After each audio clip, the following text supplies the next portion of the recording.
नमस्ते बच्चों, एक बार फिर से स्वागत है आपका हमारे इस यूट्यूब चैनल पर। मैं रामफल शास्त्री, केंद्रीय विद्यालय मथुरा छावनी, स्नातकोत्तर शिक्षक, आप सभी का हार्दिक स्वागत करता हूं, अभिनंदन करता हूं। आज हम आपके सामने लेकर आए हैं कक्षा 12 हिंदी विषय से पतंग नामक कविता, जिसके कवि हैं आलोक धनवा। आइए देखते हैं हम कवि परिचय। आलोक धनवा कवि का जन्म 1948 को बिहार के मुंगेर ज़िले में हुआ। इनका साहित्य के क्षेत्र में बहुत बड़ा योगदान है। अनेक प्रकार की इन्होंने कविताएं लिखी। इनको साहित्यिक सेवा के कारण राहुल सम्मान मिला। बिहार राष्ट्रभाषा परिषद ने भी इनको साहित्य सम्मान से इनको नवाजा गया। बनारसी प्रसाद भोजपुरी सम्मान और पहल सम्मान से भी आलोक धनवा जी को दिया गया। पिछले 2 दशक से देश के विभिन्न हिस्सों में सांस्कृतिक और सामाजिक कार्यकर्ता के रूप में ये सक्रिय है। जमशेदपुर में अध्ययन मंडलियों का भी इन्होंने संचालन किया और राष्ट्रीय संस्थान और विश्वविद्यालयों में अतिथि की व्याख्याता के रूप में भी इन्होंने भागीदारी दी है। अनेक प्रकार की इनकी रचनाएं रही, जिनकी पहली रचनाएं रही जनता का आदमी, जो 1972 में प्रकाशित हुई। उसके बाद भागी हुई लड़कियां, ब्रूनो की बेटियां प्रसिद्ध कविताएं रहीं। इनका एकमात्र संग्रह है 1998 में प्रकाशित हुआ, दुनिया रोज बनती है, और इसी संग्रह से प्रस्तुत कविता भी संकलित है। भाषा खड़ी है इनकी, बिंबों का सुंदर प्रयोग करते हैं। इनकी भाषा सहज और सरल है। अलंकारों का भी इन्होंने कुशलता से प्रयोग किया है। प्यारे बच्चों, हमारी जो प्रमुख कविताएं है, इसकी मुख्य बातें ऐसी हैं कि पतंग नामक जो कविता है, इसमें कवि ने लिखा है कि दुनिया रोज बनती है, ऐसा एक इनका काव्य संग्रह है, वहाँ से ये कविता ली गई है। इस कविता में कवि ने बाल सुलभ इच्छाओं और उमंगों का सुंदर चित्रण किया है।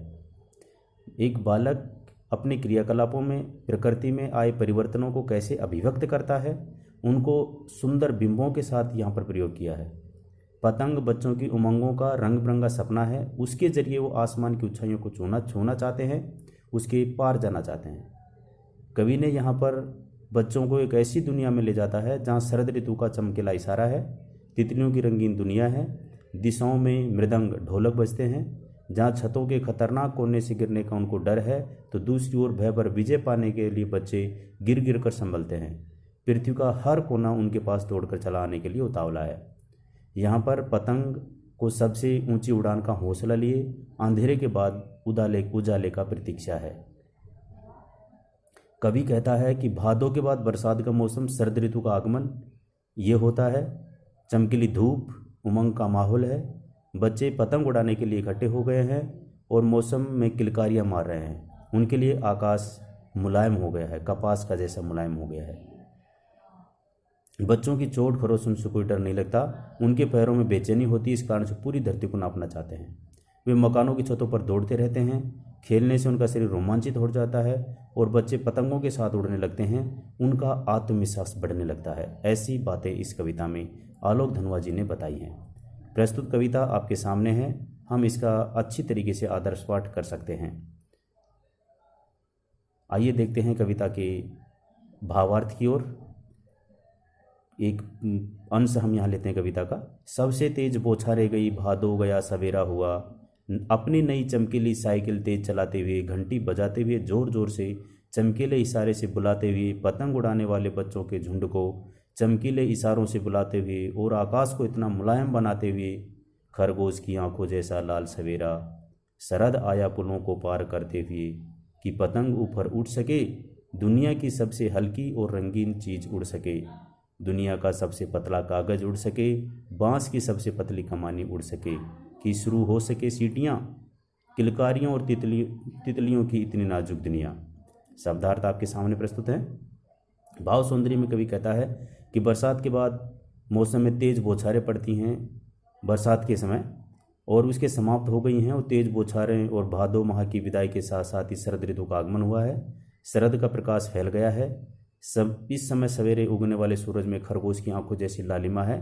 कवि ने शरद का मानवीकरण करते हुए कहा है कि अपनी नई चमकीली साइकिल तेज गति से चलाते हुए, जोर जोर से घंटी बजाते हुए, पुलों को पार करते हुए आ रहा है। वह अपने इशारों से पतंग उड़ाने वाले बच्चों के झुंड को बुलाता है।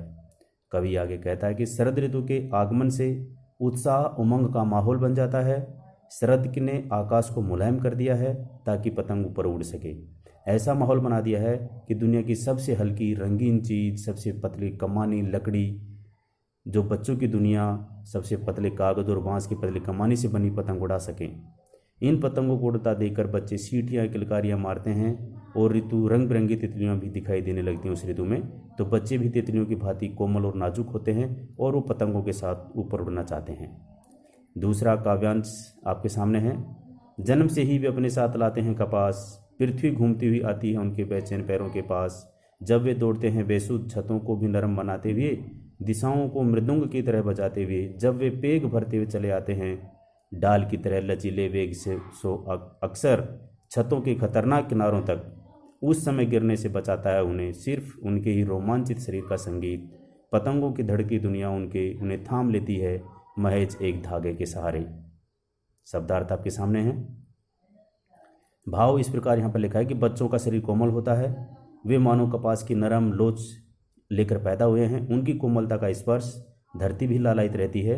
उनके बेचैन पैरों के पास जब वे मस्ती से दौड़ते हैं, दौड़ते समय मकानों की छत को ठोकर नहीं लगती, उनके पैरों से छतों की नरम हो जाती हैं। पदचाप से सारी दिशाओं में ढोलक की तरह मीठा स्वर उत्पन्न हो जाता है। ऐसे में बच्चे पतंग उड़ाते हुए इधर से उधर झूले की पेग की तरह आगे पीछे आते जाते हैं, दौड़ते रहते हैं। उनका शरीर डाली की तरह लचीला होता है। पतंग उड़ाते समय बच्चे छतों के किनारों पर चले जाते हैं जहां उन्हें बचाने वाला कोई नहीं था, परंतु उनका शरीर रोमांच से उन्हें बचाता है। खेल के रोमांच के सारे खतरनाक जगहों पर वो पहुंच जाते हैं। उनका पूरा ध्यान पतंग की डोरी के सहारे होता है। वो ऊंची उड़ान पर जाने वाले उनका ध्यान लगा रहता है, मानो पतंग की ऊंचाई ने उन्हें केवल डोर के सहारे थाम लिया है। अंत में पंक्तियां कविता की हैं। पतंगों के साथ साथ वे भी उड़ रहे हैं अपने रंध्रों के सहारे।